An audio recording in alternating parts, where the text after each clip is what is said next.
UPSC के द्वारा एक और जो प्रश्न पूछा गया है वो मैं लेकर आया हूँ कि महासागर धाराएं और जलराशियाँ समुद्री जीवन और तटीय पर्यावरण पर अपने प्रभाव में किस प्रकार परस्पर मिले हैं। उपयुक्त उदाहरण दीजिए। 250 शब्दों में लिखना है। सागरों या महासागरों में जल की एक निश्चित दिशा में प्रवाहित होने की गति महासागरीय कहलाती है।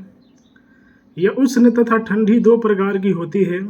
धाराएं धरातलीय भाग पर प्रवाहित होने वाली नदियों के समान ही होती है। उदाहरण के लिए गल्फ स्ट्रीम, गर्म जलधारा, लेब्राडोर धारा, शांति जलधारा आदि प्रमुख जलधाराएं हैं। वही जलराशियां ठंडी जलधारा के नीचे तथा गर्म जलधारा के ऊपर से प्रवाहित होती है, जो इसकी प्रमुख विशेषता है।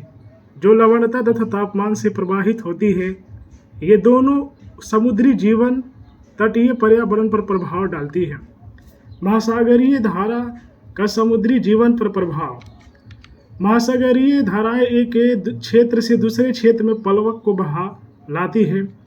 उदाहरण स्वरूप गल्फ धारा में मैक्सिको की खाड़ी से न्यू फाउंडलैंड और उत्तर पश्चिमी यूरोप के तटों तक प्लवक को ले जाती है।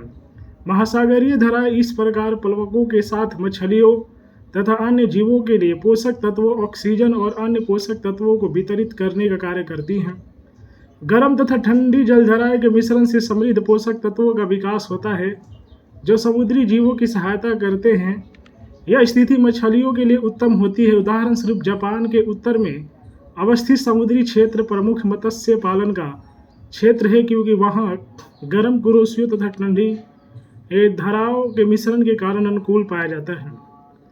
अल नीनो धारा पेरू के तटों पर नष्ट भी कर देती है। इस तरह से यह समुद्री जीवन को प्रभावित करती है। महासागरीय धारा का तटीय प्रभाव, पर्यावरण पर प्रभाव।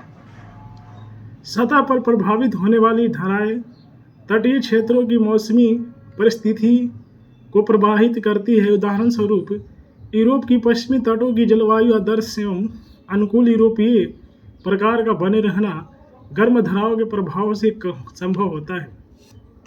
धाराएं पृथ्वी की क्षैतिज ऊष्मा संतुलन को बनाए रखती है। वही शीत धाराएं उच्च अक्षांशों के शीत जल को निम्न अक्षांश के क्षेत्रों में लाकर तटवर्ती क्षेत्रों पर प्रभाव डालती है। उष्ण खाड़ी धारा तथा शीत लेब्राडोर की धारा अर्थात गर्म तथा ठंडी धाराओं के मिलन से ही न्यू फाउंडलैंड के निकट कोहरे की स्थिति उत्पन्न होती है। जलराशियों का समुद्री जीवन पर प्रभाव। जलराशियां नीचे की ओर प्रवाहित होकर जीवों की ऑक्सीजन की आवश्यकता को पूरा करती है, जो समुद्री जीवों के लिए महत्वपूर्ण होते हैं। जलराशियों का नीचे की ओर बहाव समुद्री जल को हतोत्साहित करती है, अर्थात यह कहीं कहीं समुद्री जीवों के अनुकूल नहीं होता। जलराशियां जब ऊपर की ओर प्रवाहित या बहाव करती है तो समुद्री जीवन के लिए लाभकारी होता है, क्योंकि यह पोषक तत्वों की सतह पर लाती है। पेरू तट पर पोषक तत्वों से भरपूर ठंडे जल के बहाव ने इस क्षेत्र को मत्स्य पालन के क्षेत्र के अनुकूल बनाया है। जलराशियां का तटीय पर्यावरण पर प्रभाव। वैश्विक तापमान, हिमनदों और समुद्री बर्फ के तेजी से पिघलने के कारण शीत लवण युक्त जल नीचे की ओर प्रवाहित होने को विवश हो रहा है।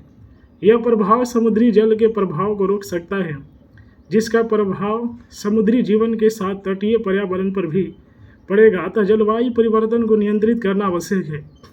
इस प्रकार महासागरीय धाराएं एवं जल राशियां अपने अपने प्रभाव से भिन्न भिन्न रूपों में समुद्री जीवन तथा तटीय पर्यावरण को प्रभावित करता है। तो ये जो कि एक यूपीएससी के द्वारा पूछा गया प्रीवियस ईयर प्रश्न है। लगातार आप लोग यूपीएससी के जो है सॉल्व्ड पेपर देखना चाहते हैं तो मेरे यूट्यूब चैनल से जुड़ सकते हैं। मैं यूपीएससी का प्रीवियस ईयर प्रश्न पढ़ता हूँ और वही पढ़ाता हूँ। इसके एक ही मैंने देखा फ़ायदा कि जितने ही जनता यूपीएससी के अगर प्रश्न पढ़ ले तो इसमें बहुत ही नॉलेज मिलता है। इसीलिए लोगों की बोलने का भी सिखा देते हैं, नहीं समझते हैं। बोलने के लिए भाषा की ज़रूरत होती है, शब्दों की ज़रूरत होती है। तो शब्द निर्माण कब करेंगे? जब आप पढ़ेंगे। तो यही कारण है, यही चीज़ें मैं बताता हूँ। यही एक अच्छे नेता और अच्छा छात्र का गुण होना चाहिए। बाकी मैं मिलते हैं नए प्रश्न में। तब तक के लिए वीडियो को लाइक करें, शेयर करें।